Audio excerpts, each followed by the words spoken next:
Des protestations éclatent en Chine pendant le Nouvel An, cette fois en raison des restrictions imposées pour sa célébration.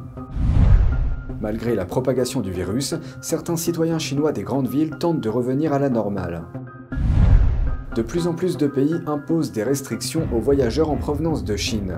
Pékin menace les pays qui imposent ces restrictions. Bienvenue dans Regard sur la Chine. Un mois après le mouvement du papier blanc qui a vu des protestations éclater dans toute la Chine, de nouvelles manifestations ont à nouveau éclaté dans au moins 3 villes chinoises, cette fois pendant les vacances du Nouvel An. Cela concerne des milliers de personnes.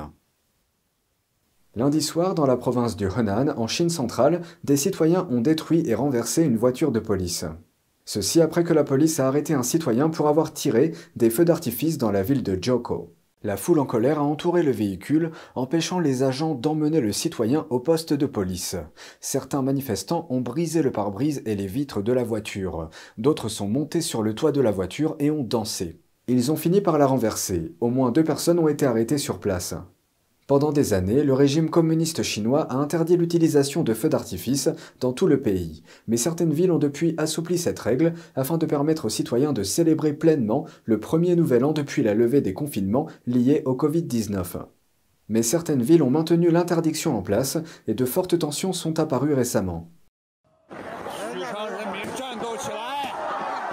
Dans une autre séquence vidéo partagée en ligne, on entend un manifestant dire, je cite, « Peuple de la ville de Xuchang, battons-nous ». Xuchang est une autre ville de la province du Henan. La veille du Nouvel An, plus d'1 millier de personnes se sont rassemblées dans les rues de la ville. Ils ont fait usage de feux d'artifice malgré une présence policière sur place. Dans la province du Shandong, au nord de la Chine, une voiture a tiré des feux d'artifice en traversant la zone avec une voiture de police à ses trousses. Une autre voiture a été arrêtée par un agent de police, mais le conducteur a quand même continué à tirer des feux d'artifice. Une autre vidéo montre des employés municipaux utilisant des extincteurs pour empêcher les citoyens d'allumer les feux d'artifice. Dans la ville de Nanjing, une foule de plusieurs centaines de personnes a brisé un barrage de police. Il avait été mis en place pour entourer la statue de Sun Yat-sen. Sun est connu comme le père de la nation à Taïwan et le précurseur de la révolution en Chine. Cela a été pour sa contribution au renversement de la dernière dynastie chinoise. Il était un promoteur de la démocratie. Ailleurs, une autoroute dans la province du Henan a vu des manifestations le jour du Nouvel An. Des centaines de victimes de fraude bancaire s'y sont rassemblées pour attirer l'attention sur le problème et exiger le remboursement de leur argent.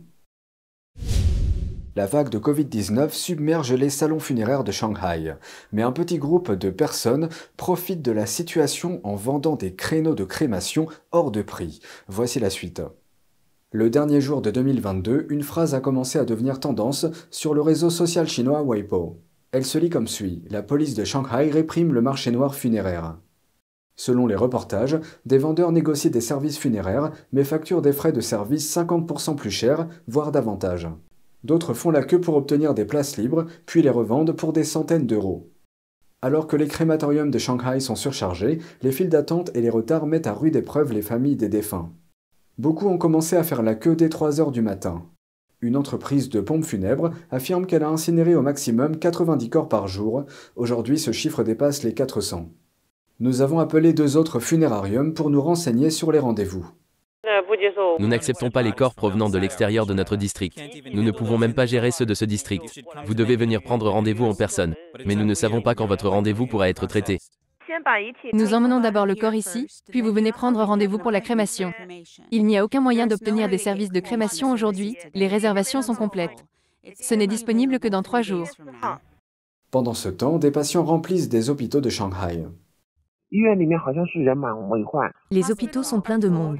Pratiquement tous les équipements médicaux disponibles sont utilisés, et de nombreuses personnes dorment à même le sol, faute de lit. Selon le média The Paper, un responsable de l'hôpital Huijin de Shanghai a déclaré que le nombre de cas d'urgence avait doublé. Parmi eux, 40 à 50% sont des personnes âgées. Un autre hôpital a parlé de longs délais d'attente pour l'enregistrement. Il y a une longue attente. Beaucoup de gens viennent à la clinique pour la fièvre, 24 heures sur 24. Des scènes similaires se déroulent dans d'autres villes, dont Pékin, Wuhan, Nanjing, Chengdu et Guangzhou. La Chine n'a reconnu officiellement qu'une douzaine de décès récents liés au Covid-19, mais selon le cabinet d'études Airfinity, basé à Londres, le nombre de décès cumulés pourrait avoir atteint 160 000 depuis le 1er décembre.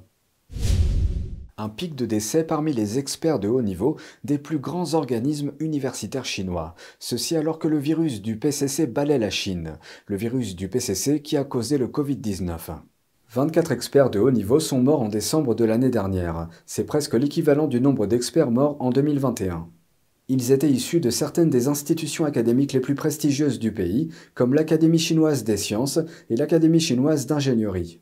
Leurs avis de décès ne mentionnent pas si ces experts sont morts du Covid-19. Les salons funéraires de toute la Chine sont débordés et le nombre d'infections connaît une augmentation très importante. La plupart de ces experts sont membres du Parti communiste. Leurs âges vont de 80 à 90 ans. Le plus jeune a 57 ans. Il s'agit de Jiang Hualiang, biochimiste et biologiste moléculaire chinois. Parmi les autres exemples, on trouve des professeurs de l'université de Tsinghua, une école de haut niveau qui a formé de nombreux dirigeants du parti. Le virus du PCC qui cause le Covid-19 continue de balayer la Chine. Malgré la propagation, certaines personnes dans les villes clés bravent un pic d'infection dans une tentative de retour à une vie normale. Voici la suite. À Pékin, les gens se sont rassemblés pour faire de la luge ou du patin à glace sur un lac gelé de la ville dimanche. Et ce, près d'un mois après que la Chine a abandonné sa politique du zéro Covid pour adopter une stratégie consistant à vivre avec le virus. Cependant, une vague d'infection a depuis éclaté dans tout le pays. Le diffuseur d'État CCTV a rapporté lundi que le personnel médical de première ligne travaille 24 heures sur 24 pour traiter les patients atteints du Covid-19. Dans cet hôpital de la ville de Nanjing, dans l'est du pays, les patients ont rempli l'unité de soins intensifs. 80% des patients sont âgés de 65 ans et plus, et beaucoup d'entre eux ont des problèmes de santé sous-jacents. De nombreuses attractions touristiques ouvrent leurs portes après avoir été fermées en août dernier en raison d'une épidémie de Covid-19. Le seul nouveau décès dû au Covid survenu lundi, un chiffre identique à celui de la veille, ne correspond pas à l'expérience d'autres pays après leur réouverture. La Chine a déclaré qu'elle ne compte que les décès de patients atteints du Covid causés par une pneumonie ou une insuffisance respiratoire comme étant liés au Covid. Le nombre relativement faible de décès ne correspond pas non plus à la demande croissante signalée par les entreprises de pompes funèbres dans plusieurs villes. Selon Airfinity, une entreprise britannique spécialisée dans les données sur la santé, environ 9000 personnes meurent probablement chaque jour du Covid en Chine. Des pays imposent de nouvelles mesures d'entrée aux voyageurs en provenance de Chine. Pékin condamne ces mesures. Les autorités ont qualifié mardi ces restrictions de déraisonnables et de non scientifiques.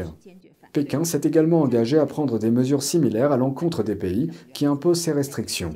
Les restrictions internationales imposées aux voyageurs chinois interviennent alors que Pékin se prépare à rouvrir ses frontières le 8 janvier. Un peu plus d'un mois s'est écoulé depuis que la Chine a abandonné sa politique du zéro Covid-19. De l'autre côté, pendant près de 3 ans, les frontières chinoises sont restées pratiquement fermées aux étrangers depuis début 2020. C'est tout pour aujourd'hui, merci d'avoir suivi Regard sur la Chine. On se retrouve demain pour une nouvelle émission. Prenez soin de vous et à bientôt.